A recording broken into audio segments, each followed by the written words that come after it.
Hi all, I'm Chase. This video is going to be about Harley-Davidson's recent troubles. I know I made one about the dealerships before, but this is specifically Harley-Davidson and, well, they're the cause of their own downfall, maybe? Okay, let me get into it. HD built themselves on relatability to the blue-collar worker. You know, blue-collar. Oh, wait, this is... See, look. There's a Harley shirt. You know... It was something that the blue-collar worker aspired to. And I know everyone says, oh, well, it's only for rich guys. I'm in my 40s now. I got to see it in the 80s and the 90s and the early 2000s. Trust me, it wasn't just guys that were rich people. It wasn't like even just dentists. It was guys that did like, oh, I don't know. I lived in Akron, Ohio. And they had Goodyear and all these other tire companies there. And it was guys that were, you know, rubber workers. You know, and, you know, I lived in Youngstown at one point. Steel workers. So, and those guys rode Harleys. You know, mechanics, truck drivers, oil field workers, Harleys. Those aren't rich guys. They're not millionaires or billionaires. Just, you know, mechanics, average guys that have average jobs. And they made themselves out to be for those people. They became part of the culture. Or they created a culture around it. And that's what they were. Now, they've got someone in there that's got some new ideas. Jochen Zeitz, he decides, and he says this, they're going to make Harley-Davidson a premium brand. You know, like Ferrari or Rolls-Royce. That's great. Problem being that now you've just alienated pretty much your core customer base. In fact, almost all of your customers. They're gone. Well, not gone yet, but they're leaving. You see, here in the United States, I don't know if Jochen knew or not, but the upper class, the premium buyers of things like Ferraris and stuff, they don't ride motorcycles. Yeah, sorry, they don't. Motorcycling is seen here in the United States as risky. You see, people here can't drive for crap. And we let anyone have a license, and our licensing is... our standards are mediocre at best. And I wouldn't even call them that. The stuff that I see on the road, people eating, putting on makeup, on their cell phones, watching videos while they're driving. You see, when you're on an adventure bike, you sit up a lot higher and you can look down into people's cars or look over into even a guy's pickup, and you can see exactly what they're doing. And those aren't even the worst things I've seen people doing. My God, I wish I had eye bleach right now that could take those memories away. Oh, just make the pain stop. You really don't want to know what a lot of people are doing in their cars. It's terrifying. But upper class people do not ride. I'm sorry. Just the way it is. So, you've alienated your core customer base. Oh, and on top of that, it gets better. You see, for some reason, they thought that they needed to make all these mom and pop dealers do a bunch of redesigns and updates and new floor plans that cost a ton of money. Even building new buildings costs tons and tons of money. Tons and tons of money mom and pop dealerships don't have. And while they were doing this, they thought that it'd be a good idea to entice big corporations to invest and buy any of these somewhat medium-sized to larger dealerships. So now they're just big conglomerates owned by the same companies. Only that makes things soulless. See, you used to be able to walk into a dealership, and like I said, I had made a video about this, about walking into the dealership and the guy being a salesman and not even riding. I mean, he doesn't own a bike at all. There's no soul. It's gone.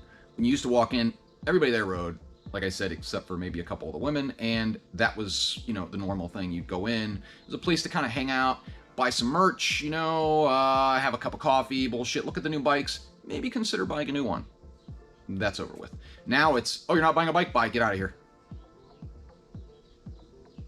So after all these big conglomerates bought up what they thought was worth saving, the mom and pop dealerships had to close because they couldn't afford all that extra redesigns and new buildings and all those things. Oh, and let's not forget, they hammered a glut of motorcycles onto all the remaining dealerships because that looked like sales. Only it wasn't sales. See, the dealers, it was bikes that were being shipped, not bikes that were actually sold. See, the dealers couldn't sell those bikes because there were too many.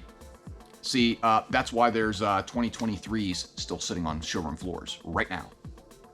And it doesn't matter, they're being discounted, and even now they're not selling quite well because dealers can only discount them so much. See, they've been paying on these bikes for 2 years. That's something that mom and pops can't do. They don't have the floor space, they don't have the capital to continue making payments on these bikes until they get their money back. Yeah. So now that all these mom and pops are closed down, that hurt Harley in another way. Now, see, I wonder if Harley knew this would happen because, yes, those mom and pops didn't sell a lot of bikes. Screw those guys. Except for every sale matters. What? No, seriously, every single sale. See, all those little dealerships, they might not have been big sellers by themselves. Oh my God, we're doing so much numbers. Except for when you take all those little dealerships, and all those little dealerships are selling merch, and they're selling parts, and oils, and maintenance stuff, and all kinds of, and not only that, but you're getting people in the door to look at new bikes. That's what they were. And they were close. My closest one was about 15, 18 miles away. I think it was exactly 15, but it could have been 18. It was close. Somewhere around 15 to 18 miles away. Now, my closest Harley dealer is 45 minutes away. So what happened? People said, damn, that's a long way to go for a bike. Geez. You know, I could find one that's closer. Oh, look, there's an Indian dealer that's 25 miles away. There's a Honda dealer that's 25 miles away. There's a Kawasaki dealer that's 25 miles away. There is a CF Moto dealer 25 miles away. Now, all of these aren't Harleys. You're right. But the Indians are close enough, and they're a direct competitor. Indians are starting to pop up everywhere. The closest dealer to me right now that sells cruisers is Indian, 25 miles away. So people started going, okay, well, do I want to go 50 miles? Now, if you're a loyalist bastard like me, yeah, I'll go that 45 minutes. It's a failing of mine. I'm just loyal like a stupid struck dog. I just keep coming back for more. But most people are lazy. Most people don't want to take the time to go that far, so they're going to go somewhere else. And you're going to lose customers. And that's exactly what happened. Oh, on top of let's make the bikes premium. Also, they decided to come out with starter bikes. Starter as in a 90 horsepower, 70 foot-pound torque bike is a starter bike. And they wanted, I think it was over $13,000 for them. That's the cheapest starter bike that Harley sold. They used to have like, 883 Sportsters, 50 horsepower. I know because that was my first road bike. They don't have that anymore. But it's only a 975. Do you realize how fast 90 horsepower and 70 foot-pounds of torque is? It is, you're talking like, well, geez, that's approaching a lot of middle of the road Japanese bikes that are pretty fast. So, yeah. Now that they've done that, they lost even more customers. See, because without youth, you're going to lose a bunch of customers. Now, they had Levitich in charge. That youth movement they were going towards, they had the Bronx, they had, let's see, I'll put up a picture, the Bronx, and then they also had one, it was like a scrambler-ish type bike. Man, it looked cool as hell. I would have probably got one. Right here, I'll put a picture up of that. Yeah, very, very cool. I don't know why. They didn't like Levitich. I don't know what it was about him they didn't like. He wasn't moving money fast enough. So they brought in Zeitz. They fired Levitich and they brought in Zeitz. And they discontinued all that cool stuff that might have brought in younger people. No, we're going to make it premium and we're going to sell to the rich. That was a mistake. Oh, and let's not forget Zeitz's big idea to save companies, notice, save, is to just offshore them. That's how he saved Puma. Why, he offshored it. Look at all the money we've saved, and we're still making good money. Except for here's what always happens when you offshore something. The Chinese made, or Taiwanese, or I don't know where they're made, Pumas, they do not have a good reputation. They have a very poor reputation. In fact, their reputation is so bad, I haven't seen anyone wearing a pair of Pumas in over 10 years, in a decade. Actually, it's more like 15. I don't know anyone who's bought a pair of Pumas in over 15 years. I haven't seen anyone wearing a pair of Pumas. In fact, there is a shoe outlet right next to the Walmart that I occasionally stop in because they've got the good socks. And I'll walk around there every once in a while. And, yeah, there's a whole wall of Pumas being sold for less than half the price they would retail at. They're still not selling. They're just sitting on the walls. In fact, I think I've seen the same pair of shoes. I've walked by because they are a gaudy, weird-looking pair of shoes. And I've walked by them probably 15 times in the last, 3 to 5 years. Just going in there, getting socks. I'll look at them and go, my God, no wonder those aren't selling. But I'm starting to notice that there are other shoes in there that aren't selling either. And Puma no longer has a decent reputation. But hey, they were saved. Were they? And that's what's happening now with Harley. See, they're going to offshore all the RevMax engines. And if you think that it's just, they're just doing that with those bikes, ha ha ha. Try again. Pull your front rim off of, I don't know, your Sportster. Pop the tire off. See what it says on there. Now, I found this out. This was a 2008 Sportster 1200 XL 1200C. The front rim said made in Taiwan on it. So this has been going on for longer than you think, and even more parts will now be offshored, I'm sure. The only thing that's happening now is they're slapping parts together at the factories. I don't know if they're making anything in the US anymore. Also, any issues that they've had, they've pretty much just ignored. They pretend they don't exist. You know, like fuel pumps that only last for 5,000 miles or even less. Stators that are going to crap. Speaking of which, I've noticed starting up my bike lately that it's not charging at 14 volts. Sometimes it's not even charging at 13. It's down to like 12.8, 12.9 after a startup, and then it takes a while before it gets back up. So I'm guessing my stator might be starting to go. And I'm about 14,000 miles. Yeah. You could do a recall. That would show some goodwill towards the people that buy your bikes, but that would cost them money, and oh God, we can't afford that.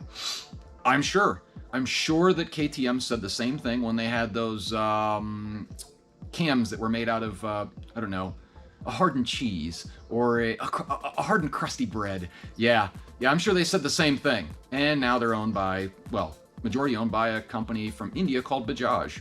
Hey, if that's the way you want to go, if you want people to continue to buy your bikes, every time somebody says, oh crap, my fuel pump went out again, and he's on his third one, or my stator blew up. That looks bad. It's a black eye. So maybe do something about that. Maybe issue a recall. I know, it hurts to do that. But see, a little bit of pain now saves you a lot more pain in the long run. Or don't. Lastly, it's mostly the board, because the board put Zeitz in charge. They decided that Levitich was the wrong way to go, and they wanted Zeitz. You know, the guy who saved Puma by literally offshoring it. You know, offshoring is great for the first couple years, and then everyone finds out things are not so perfect. Things are not of the same quality. Ask Gerber. Gerber Knives. Look them up. They sold themselves to a Chinese place. They were doing fine. And then they kind of went to hell. Now they're making their knives, some of their knives, back here in the United States. Yes, they're more expensive, but it's funny. The more expensive knives they have, they're more sought out than the cheap stuff they were making. Amazing. Amazing how that works. Because the quality's back. But as far as the board, you shouldn't be allowed to be on the board of a motorcycle manufacturer unless you ride. Oh, not just ride, but you go to oh, I don't know, something like Daytona Bike Week or Sturgis. Yeah, it should be mandatory. So you can get out in the culture amongst the people who actually use your product. Yes, if you don't ride and you don't go to at least one or two of these a year, you shouldn't be on the board because you're just looking at numbers. And even then, I have to wonder, the decisions that were made, I can't believe that they would be, I mean, they could be stupidity, but honestly, it seems like malice at this point. Like, you've made very poor decisions. Oh, and electric bikes, seriously. Nobody asked for that. Nobody.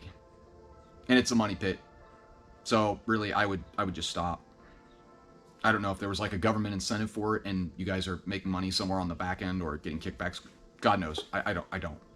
Like I said, this is all speculation, and some of it's stuff that I've heard or read about in news articles or because I've seen it firsthand. Now, again, this is Harley itself, and they've done this to themselves. But I still think they could make a comeback. And if they don't, I really hope that if they do get bought out, it's by an American company who decides to keep jobs here in the United States. And if you think that's not important, oh boy, are you in for a surprise? Well, you shouldn't be. You see, there's a guy in office right now for the presidency, and that was one of the big ones he ran on. In fact, I just seen that he was doing, he likes to go to things that are, I don't know, steel workers and United Auto Workers, and ensure these people, they will continue to have jobs. Not only that they will continue to have jobs, that they will regain jobs that have been lost to overseas manufacturing and outsourcing and all that stuff. Yeah. One of the big ones, promises he ran on. So if you think that stuff's not important, at least to Americans, good luck. Good luck. Now, if Harley got bought out by some Indian or Chinese company, would they continue? I'm sure they probably would. There's still a sense of nostalgia there. Would it continue in the same manner as it is now? Probably not. Sorry. Now, am I saying that Indian bikes or Chinese manufacturers or Indian manufacturers are bad? No. But you have to understand, the culture in the United States is the way it is. People want something built by their neighbor. Now, in the last 20 or 30 years, that wasn't so important, but for some reason, it's become important again. Who knows why? Maybe it's more people falling into poverty and not having jobs and having to rely on the state for welfare and everything else. You know, people want to have something to do. If they don't, well, they get restless and, well, it's not good. And if they can't afford anything, well, who are you going to sell it to? Yeah, because the biggest sales, well, for Harleys are here in the United States. If no one here is making enough money to buy one, now, like I said, things just keep getting worse. And there's a reason, well, one of the reasons, why a certain someone is in the, Oval Office. That's one of the main reasons. There are a myriad of others, but that's one of the main ones. I don't care who you voted for, but your fellow countrymen having jobs is important. Being able to have a livelihood. But if Harley ignores that, ignores all these things that I've talked about, and just says, we're just going to keep doing things the way we are, it will only end bad for them. That's a guarantee. So what can they do? Well, probably some recalls. Pan Ams are... Boy, you go on Facebook on Pan Am groups, it's a horror show. Pretty much, I bought one. This is like, it's like the poster 50-50. I bought one and I love my Pan Am, or I bought a Pan Am and everything seems to keep going wrong with it. I'm on my third fuel pump. I'm on my fourth. I seen one where the guy was on his fifth fuel pump. So yeah, something needs to be done. At least as far as fixing people and making things right. Also, like I said, the board, everyone, CEO, the board, if there is, like Sturgis, every year, you should have to go to Sturgis. It should be mandatory for you. And if you don't go to Sturgis, it's got to be like Daytona Bike Week, something. It's got to be at least one of those events. You need to see and rub shoulders with the great unwashed biker masses. If you don't, you can't understand why someone's not buying this, why they don't want to buy this. You can't talk to them in their language. And the language you're using, they don't care to hear because they're the customer. And last I checked, I remember there was a saying, something about customers being right. I think there was an always thrown in there. Yeah, your main customer base, if you can't relate to them, to give them what they want, you're looking at failure. I guess that's it. I don't even know what this is. This a rant? I don't know. I don't know if it's a rant or not, but if it is, sorry. If it isn't, I think it's more constructive criticism. The things I've seen, the things I've heard, and the articles I've read, this is constructive criticism. And it's, like I said, it's due to my being a loyal bastard. Like a dog. Like a hound. Yeah. I think it's just a sense of nostalgia. My first ride was on the back of an FXR when I was a little kid. It was one of the greatest things. That memory is so fresh. I remember just going around the block. It was something. And I remember getting off the bike and seeing the bike. It was beautiful. It was exquisite machinery. Now, I'm not saying that Harley doesn't make exquisite machinery still, but it sticks with you. And it's, well, maybe Harley is the dog. You see, that's one of the most horrifying things for anyone, is to watch their dog, their beloved pet, perish. To watch them go downhill. And maybe I'm not the loyal hound. Maybe Harley is, and that's why it feels this way. I don't know. I guess that's it. Let me know what you guys think down in the comments. Also, like and subscribe. Click that ding link to be notified of any new videos I'm coming out with. And stay safe out there. Stay stubborn. Get out there and ride. Get a bike if you don't have one. Doesn't have to be a Harley. It can be a Kawasaki. I know. There's a lot more dealers that are closer to people now that aren't Harleys. But if you can't get a Harley, try to support them. Especially if you're an American. It's supporting your neighbor. Even if he is in another state. He's still your neighbor. Bye, all.